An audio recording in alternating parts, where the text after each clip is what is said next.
Hello les amis, c'est Jérôme Ducrot, coach de vie.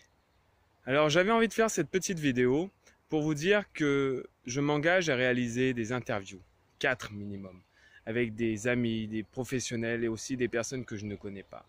Donc j'ai envie aussi de laisser part à l'inconnu puisque l'inconnu me fait horriblement peur et j'ai envie de surmonter cet inconnu.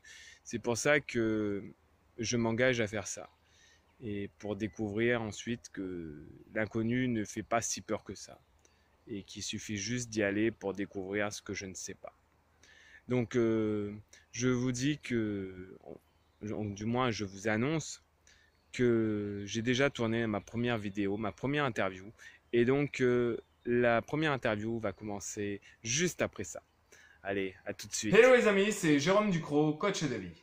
Alors aujourd'hui, je vais faire une petite interview d'une très grande amie que, au fait, bonjour. Bonjour Jérôme. On se serre la main. On ne serre pas la main, d'habitude on s'embrasse. Super. Bon, Sandrine, on s'est rencontrés où d'abord? Dans une voiture. Une voiture? Mm. Oui, mais comment on s'est rencontrés dans cette voiture? Ah bah tu avais un besoin de transport. Et moi, comme je suis généreuse, bah, j'ouvrais ma voiture aux autres sur un site bien connu. Ok. Et donc t'es monté dans ma voiture.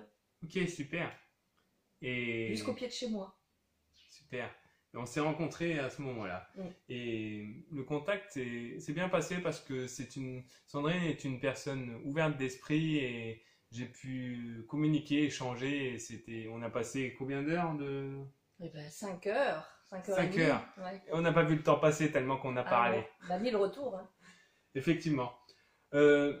Sandrine, j'aimerais que, en quelques mots, tu puisses nous raconter un peu qui tu es et ce que tu fais et ce que tu aimes.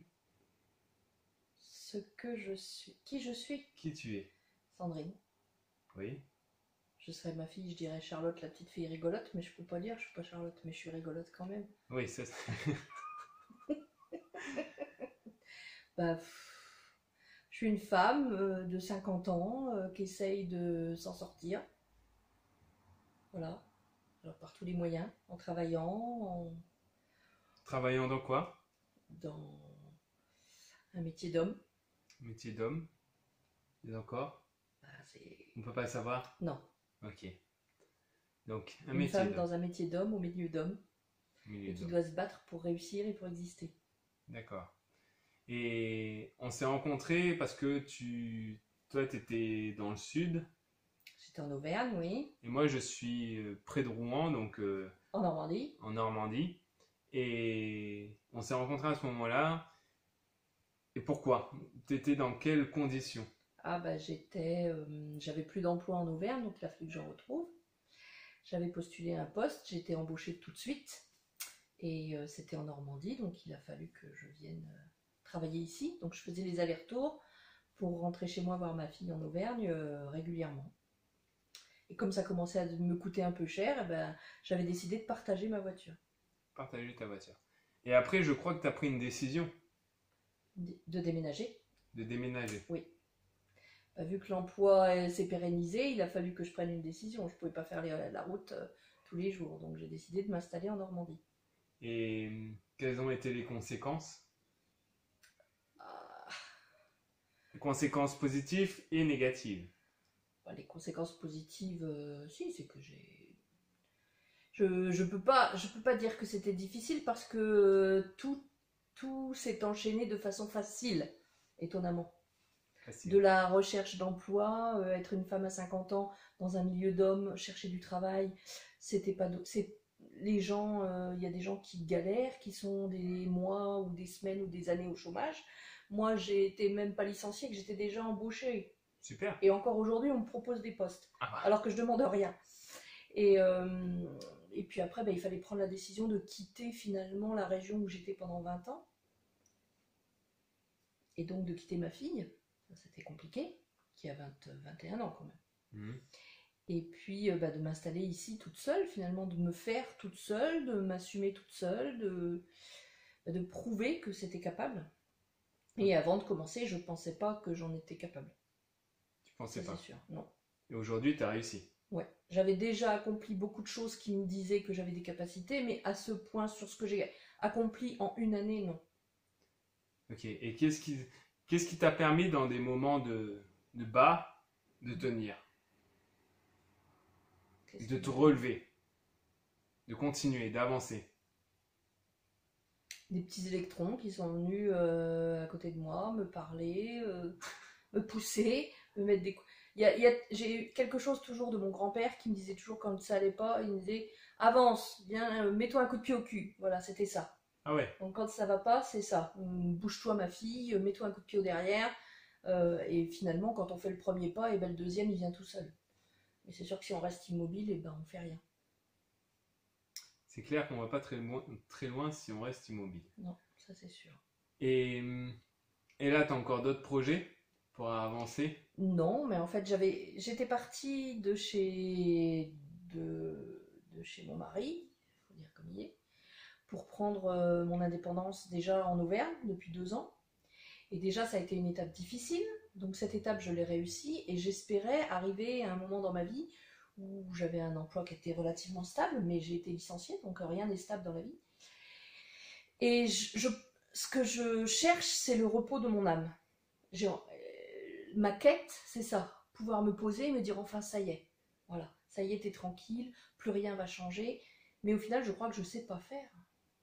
Tu sais pas Parce faire. qu'à chaque fois que j'arrive dans une situation, j'étais à Montluçon, j'avais un appartement, je m'étais installée toute seule. L'appartement était magnifique, mon emploi était idéal.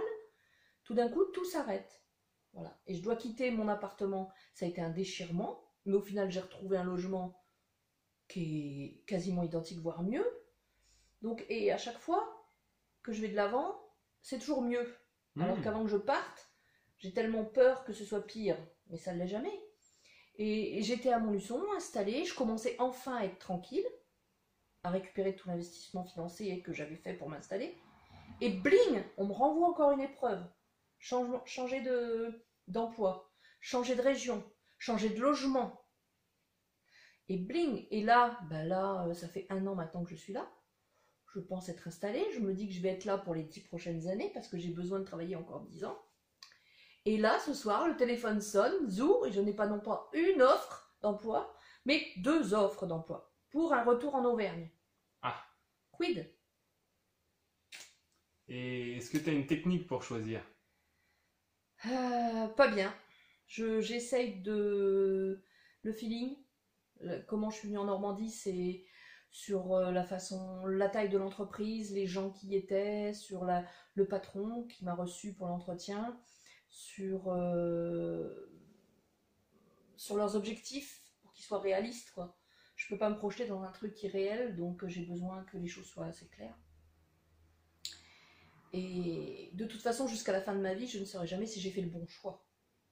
On a toujours 2 routes, on en choisit une, et de route en route, on fait son chemin. Mais il n'y a qu'arriver sur son lit de mort, finalement, qu'on saura ou qu'on ne saura pas. Est-ce que finalement, à ce moment-là, j'ai fait le bon choix? Je ne saurai jamais. Pour l'instant, tous les choix que tu as faits là, ils sont bons puisque tu es là aujourd'hui. Bah oui, c'est ce que je finis par me dire. Je me dis, je suis là où je devrais être. Donc, est-ce qu'il y a réellement des bons choix? Bah oui. Oui. Et les mauvais choix, ce ne seraient pas des bons choix aussi? Parce qu'ils nous permettent d'apprendre. Non, je pense que les mauvais choix sont des mauvais choix. Non, non, non. Non? Je sais pas. Les mauvais choix, ben, on s'en rend pas compte tout de suite. Oui. On met du temps à se rendre compte qu'un mauvais choix est un mauvais choix. Au début, on se persuade que ça va être le bon. Comme on a choisi, on veut pas reconnaître l'échec vis-à-vis des autres, donc on continue. Jusqu'au moment où on se dit, bah non, finalement, je me retrouve pas là-dedans, il faut que je fasse marche arrière, ou que je choisisse une autre branche, pas forcément reculer. Et ben là, oui, effectivement, on peut se dire, il y a X années, ou il y a X mois, ou il y a X jours, j'ai fait le mauvais choix. Mais non, c'est vrai, il n'y a peut-être pas de mauvais choix. On fait peut-être le choix, c'était peut-être un choix qui nous a amené à penser à quelque chose qui fait qu'après, les autres choix vont être plus faciles. Je sais pas. Ils nous aident peut-être à grandir, Oui, sûrement. Sûrement. à prendre conscience de ce que... La douleur, quelque part, elle nous aide à prendre conscience de certaines choses. Parce que comment tu détermines si c'est un bon choix ou un mauvais choix? Bah, un bon choix, c'est quelque chose où tu vas te sentir bien, où tu vas être avenant, où tu seras gai, où tu auras envie de continuer, où tu auras envie de faire des choses. Un mauvais choix, tu vas forcément te prostrer dans ta situation. Hmm. Te renfermer, être triste, être malheureux, pas voir le côté positif de la chose, même s'il y en a. Voilà, tu vas tout peindre en noir alors qu'il y a peut-être un peu de rose. Un petit peu de rose alors. Moi, chez moi, il y en a beaucoup. Et, et là, pour nos amis, si tu avais un petit conseil à donner pour avancer et trouver cette force que tu as à l'intérieur et de faire, tu leur Avoir dirais quoi? confiance en soi. Avoir confiance en soi? Ouais, toujours avancer, jamais reculer. Parce que moi, Jamais reculer? bah, j'arrive à 50 ans et je me dis que au final, là où je suis aujourd'hui, la vie m'a fait confiance, ou j'ai fait confiance à la vie, je sais pas, et au final, le résultat, il est pas, même s'il n'est pas idyllique par rapport à ce que j'aurais pu projeter à 20 ans, il est pas si mal. Pas si mal. Mais je sais pas ce que je projetais. Hmm. Je projetais pas du tout la situation dans laquelle je suis aujourd'hui, mais peut-être que c'est ce qui me correspond, finalement. S'affirmer, la liberté, toujours aller à l'encontre des avis des autres, faire ce que les autres ne feraient pas. Voilà. Ça m'a amené là. Et toi, t'aimes faire ce que les autres ne... Ben, faut croire. Hmm. Rencontrer l'inconnu. T'aimes bien l'inconnu? Il me fait pas peur. J'ai pas peur de l'inconnu. Fais pas peur. Non, c'est pour ça que je mets des gens que je connais pas dans ma voiture. Parfois même pas de façon organisée. Des fois, un autostoppeur sur le bord de la route, j'ai pas peur de le prendre. Super. J'analyse un petit peu la situation avant, mais voilà. J'étais tombée sur un couple d'étrangers un jour, un jeune couple, et ils m'ont dit, on vient de faire le tour de l'Europe en stop. Vous êtes la première femme qui nous prenait en stop. Ah ouais? Ouais. Il me dit, vous avez pas eu peur? Vous êtes deux jeunes, un homme, une femme. Vous avez des sacs à dos qui pèsent plus lourd que moi, donc je me dis que vous avez du courage. C'est déjà un signe de. On peut faire on peut faire confiance à quelqu'un qui a du courage, non? Effectivement. Voilà. Et je les ai déposés au bord d'une petite rivière parce qu'ils avaient besoin de faire leur lessive. Super. Et puis je m'inquiète de savoir s'ils ont réussi à repartir, quoi. Mais je saurais jamais. Mais toi, tu continues, t'avances? Bah oui, moi j'étais obligée d'avancer, j'allais pas rester au pont de Mena à faire la lessive avec eux. Eh ouais. Bon les amis, j'espère que cette petite interview vous aura aiguillé, vous aura peut-être servi, guidé. Voilà. Et de voir que même à 50 ans, on peut encore réaliser des choses extraordinaires. Et puis on n'a pas fini. Et on n'a pas fini. Je sais pas où on va aller demain. Voilà. Et en fait, ce qui m'inspire dedans, c'est de continuer d'avancer, et même s'il y a de l'âge plus que moi, je me dis waouh, je suis inspiré. Est-ce que moi, j'arriverai à son âge, à un moment, à réaliser, à faire ça? Est-ce que où j'ai envie de m'arrêter, de stopper, de ne plus avancer quelque part dans les 10 prochaines années? Mais en fait, je me bloque si je fais ça. Et ça m'inspire pour continuer à avancer et découvrir le monde. Parce qu'à chaque fois que tu as avancé, tu as découvert des choses oui. encore mieux. Encore mieux. C'est ça finalement le bilan. C'est que, quelle que soit la peur que j'avais d'avancer, au final, c'était toujours mieux. Et il y a eu des périodes où c'était vraiment très négatif dans ma vie et où j'avais l'impression qu'il y avait quelqu'un qui m'en voulait et qui m'envoyait que des mains. Là, le tapis s'est déroulé tout seul. L'emploi est arrivé tout seul. Le logement, ils m'ont payé le logement pendant 3 mois. J'ai trouvé j'ai trouvé un logement temporaire dans un petit coin de campagne où j'avais envie où je me plaisais finalement. Je me suis tellement plu que je me suis dit ce serait bien que j'habite là. J'habite à 200 mètres de là où j'avais mon studio temporaire, dans la maison dont je rêvais, puisque je la regardais tous les jours, cette maison. Et tout ça, ça s'est fait tout seul finalement, sans difficulté. Et puis, il y a surtout quelque chose que j'ai appris en vieillissant, c'est décider, donc trancher. Décider, trancher. Oui, ça c'est vraiment important. Et je n'ai pas peur de l'échec. Non pas de l'échec, mais du refus.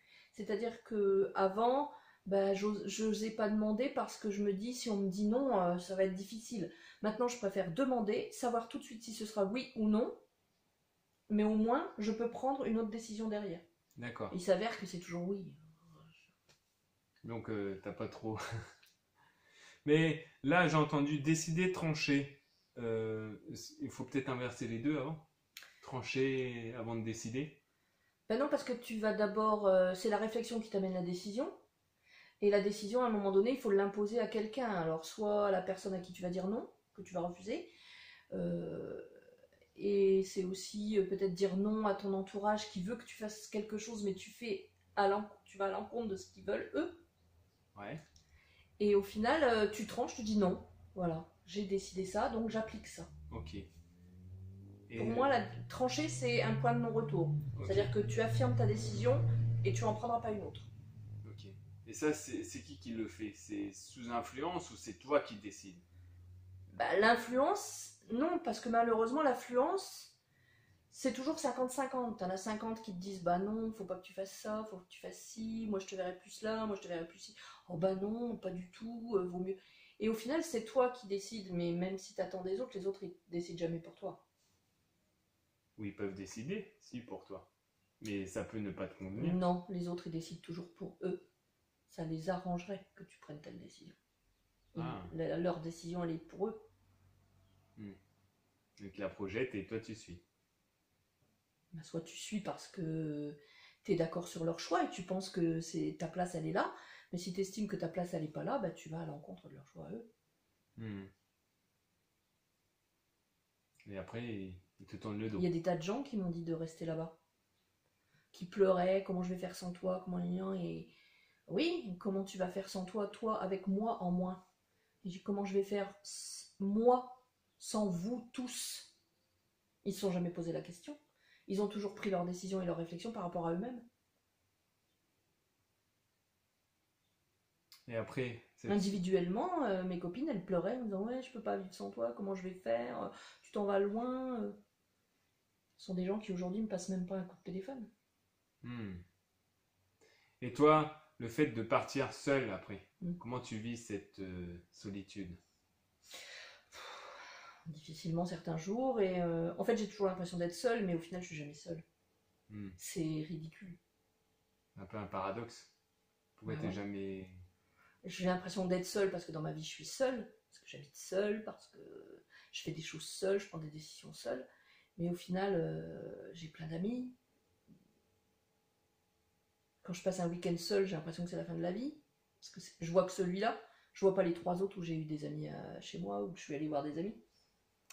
Ok, Donc c'est une fausse impression. yes. Et avancer, c'est le maître mot alors. Parce que Avancer, ouais, c'est ça. quelque part, à chaque fois que tu as avancé, tu as découvert encore mieux. Ouais, toujours. Toujours. J'ai 2 souhaits dans le but de ma vie, c'est aider les autres, mais aussi rencontrer les autres, surtout. Et comment ça passe pour aider les autres pour toi? Bah, c'est les aider, c'est l'altruisme à outrance. Altruisme. Je donne, je donne, je donne, je donne, parfois à l'encontre de moi-même. Ah, c'est intéressant ça. Et je le sais, mais je sais pas faire autrement.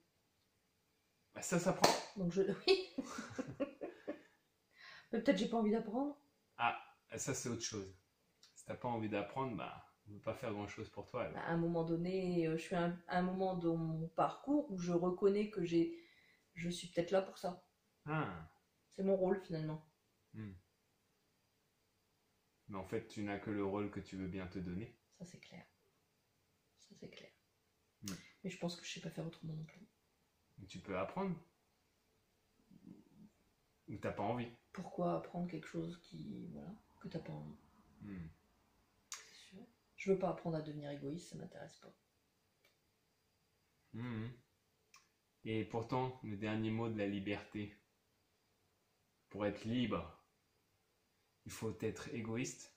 Parce que si toi tu veux aller à droite et que moi je veux aller à gauche,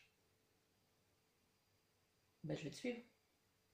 mais tu n'iras pas là où tu veux aller, donc tu ne seras pas libre. J'irai un autre jour. Ouais.